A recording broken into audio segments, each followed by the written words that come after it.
Hello, আসসালামু আলাইকুম। মধু সংগ্রহ করা হচ্ছে, এটাকে বলা হয় খুদি মাছি নাকি রতন ভাই? আচ্ছা, এটা কি কি বলা হয়, কি মাছি? খুদি মাছি। খুদি মাছি। এখানে কতটুক হবে? 2 কেজি হবে। আচ্ছা, এই পেশায় আপনি কতদিন থেকে নিয়োজিত?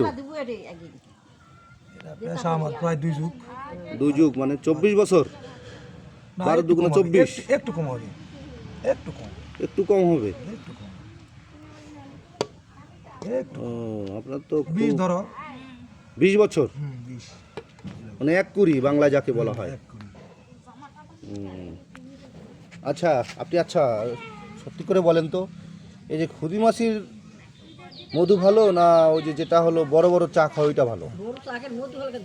ভালো কোশ্চেন।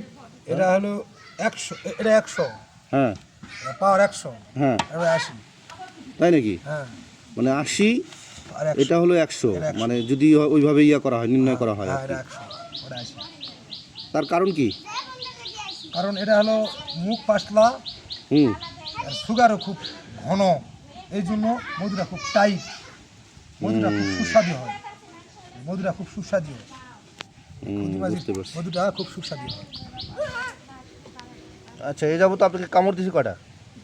এই যে বাচ্চাগুলোর তুনে একটা দিল, আমার আচ্ছা, কামড় দিবে না ভাই। এই মধু কামড় দিতে সূরা কালাম কিছু পড়তে হয় নাকি? অবশ্যই আছে, সব লাইভে শেয়ার করে মধ্যে ভালো নিজের